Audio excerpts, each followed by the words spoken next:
आप जानते हैं तृतीय नेत्र को जागृत करने वाली 4 सिद्ध साधनाएं कौन सी है। इसमें से 90% साधक दूसरी साधना के बारे में तो जानते हैं, परंतु उसके माध्यम से तृतीय नेत्र जागृत कैसे करना है ये आपको जानना चाहिए। चौथी साधना भी अत्यंत सरल है, सर्वश्रेष्ठ है और सामान्य साधक भी इसके माध्यम से तृतीय नेत्र जागृति कर सकते हैं।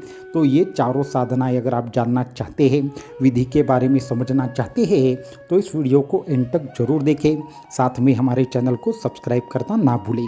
तो सबसे पहली साधना जो प्राचीन काल से चली आ रही है, जो गुरु के माध्यम से की जाती है, जिसके माध्यम से तकरीबन ऐसा कहा जाता है 1 माह के अंदर ही आपकी तृतीय नेत्र को जागृति प्राप्त होती है, वो साधना है पारद त्रिटक त्राटक साधना। तो पारद त्राटक साधना ऐसे होती है जिसमें पारद को विशेष तरीके से सिद्ध करके उसकी गोली को एक विशेष तरीके के सूत्र से बांधकर हमारे आज्ञा चक्र पर रखा जाता है, और वो पारद इस तरीके से सिद्ध किया होता है कि वो अगर हमारे भ्रूमध्य को स्पर्श किया जाए तो अपने आप ही हमारा तृतीय नेत्र जागृत होना शुरू होता है। ऐसा पारद अगर सिद्ध करके गुरु दे दे तो साधकों को बिना किसी भी प्रकार की साधना किए उसकी तृतीय नेत्र जागृति हो सकती है। ये प्राचीन तिब्बतीय परंपराओं में की जाने वाली एक विशेष विधि है, जिसके बारे में अभी हमने बताया। तो ये पहली विधि हुई जिसके माध्यम से तृतीय नेत्र जागृति हो सकती है। दूसरी अत्यंत आसान सरल लेकिन ये गुरु कृपा के बिना साधना सिद्ध नहीं होती, जिसके माध्यम से तृतीय नेत्र जागृति होती है। इसके साधना के माध्यम से सिर्फ तृतीय नेत्र जागृति ही नहीं होती, अपितु ये एक सामान्य साधक सिद्ध योगी बनता है, परंतु इसमें गुरु कृपा की आवश्यकता होती है। ऐसी दूसरी साधना है खेचरी विद्या की साधना। खेचरी विद्या की साधना में हमारी जुह्वा को हम पीछे लेकर जाते हुए हमारी जो छोटी जुह्वा होती है उससे भी पीछे लेकर विशेष तरीके से जहाँ से हम सांस लेते हैं वहाँ पे क्या करते हैं, हमारे जुह्वा को हम रखते हैं, जिसकी वजह से श्वासोच्छ्वास बंद होता है और विशेष तरीके की सिद्धि साधक को प्राप्त होती है। और उस साधना को 2 माह करने के उपरांत ही, तकरीबन 2 माह पूर्ण होने से पहले ही इसके माध्यम से हमारी तृतीय नेत्र जागृति होती है। लेकिन इसके लिए गुरु कृपा की आवश्यकता होती है, परंतु इसके माध्यम से एक बार तृतीय नेत्र जागृत हो जाए तो त्रिकालदर्शी ज्ञान भी साधक को ऐसे ही प्राप्त होता है।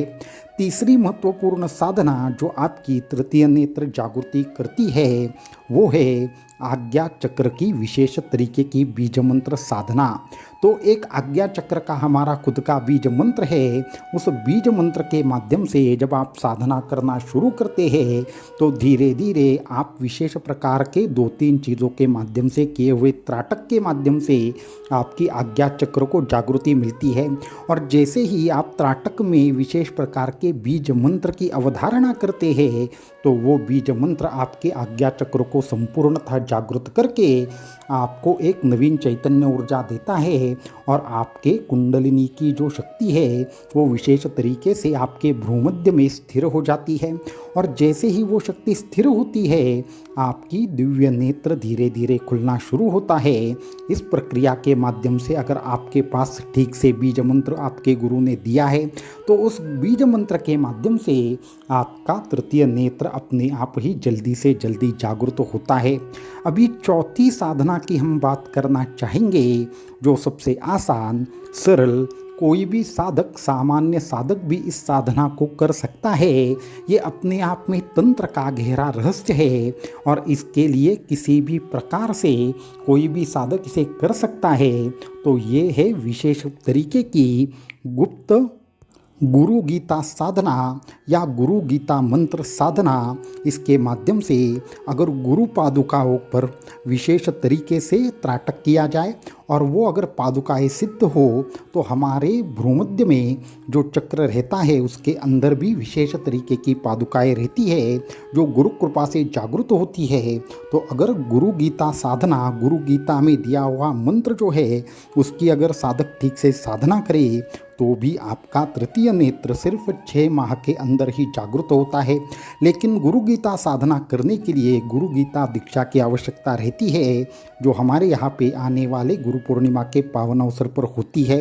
तो महत्वपूर्ण यह है कि गुरु गीता की विशेष मंत्र की साधना करने से, गुरु गीता के माध्यम से जो गुरु ने दी हुई सिद्ध पादुका है उसके ऊपर विशेष तरीके से त्राटक करने से भी सामान्य साधकों की जो तृतीय नेत्र है वो उसकी जागृति अत्यंत सरल तरीके से हो सकती है। तो ये असल में 4 साधनाएं हैं जो आपके तृतीय नेत्र को, दिव्य नेत्र को जागृत करते हैं और आपको सभी सिद्धियों को एक तरीके से हासिल करने की आपको राह देते हैं। इसलिए जो भी साधक तृतीय नेत्र जागृति के पीछे लगे हैं उन्होंने इन चारों में से एक साधना को जरूर करना चाहिए। इसमें तिब्बतीय संप्रदाय हो या तंत्र संप्रदाय हो या दत्त संप्रदाय हो, इन चारों संप्रदायों ने इस चारों प्रकार की साधनाओं को विशेष तरीके की एक तरीके से अच्छी साधनाएं बताई है। और ख़ास करके जो साधक गुरु गीता दीक्षा लेना चाहते हो, अपना तृतीय नेत्र जागृत करना चाहते हो, उन साधकों ने डिस्क्रिप्शन में दिए हुए व्हाट्सएप नंबर पर संपर्क करना है। और अगर आपको और किसी अन्य साधना के बारे में जानना है फिर भी आप व्हाट्सएप के माध्यम से पूछ सकते हैं। जल्दी से जल्दी ज़्यादा से ज़्यादा साधक गुरु दीक्षा से जुड़े। अवधूत चिंतन श्री गुरुदेव दत्त।